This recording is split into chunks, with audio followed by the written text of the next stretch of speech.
Let's stick with West Coast, Jay. Liam Baker. Yeah, you think so? Once the Tommy Barrass domino falls, and there'll be some key progress on this over the next couple of days, you think that unlocks the Liam Baker deal. So West Coast will have pick 14. That'll go to Richmond for the hard nut midfielder in Liam Baker. I just wonder, is that about right, Joey? Should it be a straight swap? We don't often see straight swaps for Liam Baker. So versatile, so consistent. You think that'll be the entirety of that deal? That'll be the centrepiece, won't it? And then we've seen generally clubs will swap some later picks, whether that's second, third, fourth round picks, so that everyone feels like they've come out on top. But it's probably maybe slightly overs. I mean, you look at some other players and what they're worth. He is a good player. He's out of contract, so Richmond don't have as much leverage as maybe they usually would. But, he is a heart and soul type player and one that has got a winning culture, which is what I like about his addition to the West Coast Eagles. Yeah, I think the value of Liam Baker is significantly less than Tom Barrass filling that fullback role. We just spoke about pick 14 and a second for Tom Barrass.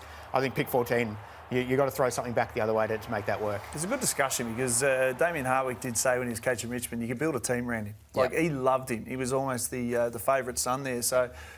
And was touted as a future captain of the Richmond Football Club at one stage. The thing is, he loves West Coast Eagles. He was a big West Coast Eagles Nuffy fan. Did he go to the 2018 Grand Final wearing Ben Cousins' jumper or something like that? So clearly a big fan of the Eagles. Well, let's talk about Richmond, Joey. In terms of the draft now, they're going to be fully stocked in terms of picks. Well, we just saw the hand they've currently got. But if everything goes to plan and Richmond get all the deals done that they are looking to do, the UZ8, the picks that they could have now, 8 players, 8 picks inside the top 25 can really set them up for their future, because this is what it can realistically look like. So we know they've currently got picks 1 and 24.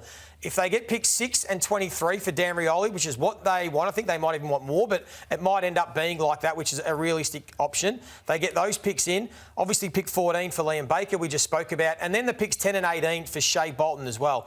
They can get all them, and there's one extra pick too that we haven't spoken about that nobody's really touched on, is for Richmond to get their hands on pick 20. Wow. Okay. And that will come about because of a pick swap with the Brisbane Lions, because the Brisbane Lions need points for Will Ashcroft and Marshall. And at the moment, pick 20 is only worth about 900 points to them.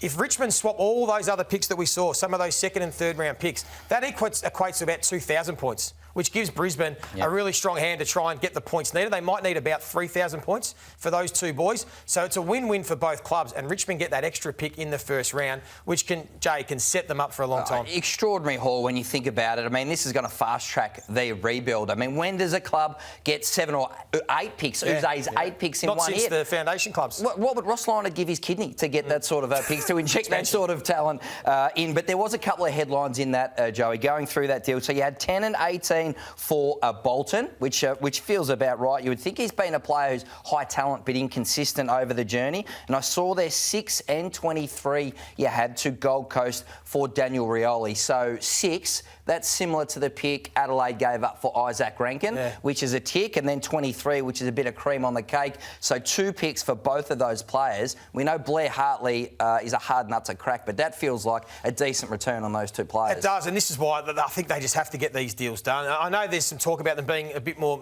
wanting more, particularly with Fremantle, but if they can walk away with this hand, they can't let this slip and keep players at their club in Rioli or Bolton that don't really want to be there and probably going to ask for a trade next year, and they lose out in this super draft to really stock up. So it's a great opportunity for the Tigers, and what it does, Josh, it gives them some real leverage at draft night, because we know live trading is becoming really important, and there are going to be clubs on draft night that are going to come clamouring for some of these first round picks. We know they all want to get an extra pick in this draft. It means Richmond can sit back, and depending on what they've already drafted and the hand they've got, they might be able to secure some future first round picks, some future second round picks, so more on top of what they've got if they can hold till draft night, because some clubs are going to want to shuffle up and come forward. Yeah, I'm fascinated by this sort of prospect you raised there, Joe, because every club came through yesterday through the media day, and every single one said, we want more first round picks, give me more, give me more. Where do you get them? We've got 8 here. Not all of them are for sale, but if they take 6 maybe and they can transform that into 4 next year, take 2 out, have 4 next year, that's going to set them up even more. That's 10 picks across 2 years. It's going to be a huge boon for them. If they can make that work,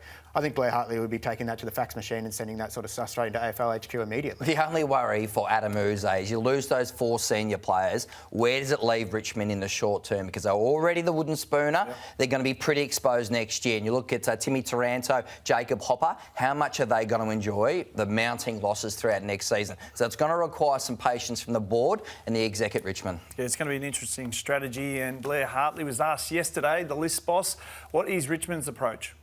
They're both, well, a few of the players are contracted, and contracted for a long period of time. So, yeah, it's really on the clubs that they've chosen to come to us. Is pick 14 what you could be after the bacon? As I said, it's too early for specifics. We're still working through those discussions, and it's the first day of trade today. We're hoping to achieve what's best for Richmond throughout this period. That would be what's a good outcome for us. And what is that? It's still too early to say. It's the first day of trade. What's your philosophy about matching bids? And obviously you've matched some Brisbane bids later in the draft. But what's your philosophy of it? Yeah, our philosophy's always been we'll assess where they sit in the pool and bid accordingly. If they're the best next best available player, we'll put a bid in. That's how the system should work. Welcome back to the first day of the test. Blair Hartley just blocked out the first day and just said, I'll have none of that, Jay. That was unbelievable. Jeff Boycott impression. He's a tough negotiator, Blair Hartley, doing his son best work there. But you can understand the man wouldn't have slept for weeks and months because he's the busiest man in football trying to negotiate all those deals, as you've just pointed out, Joey. But it's fair to say after that press conference, and I was there, it was one of the shortest ones of the day yesterday. After that, you meant to then drift over to afl.com.au and do a interview with Cal Toomey. Blair Hartley, as I understand it, was the only man who refused that club interview. All the other 17 list managers then fronted up to the league website, blared out accounts full of the media and said, I've done enough. So we love you, Blair, but it's fair to say he's got a fair bit on his plate.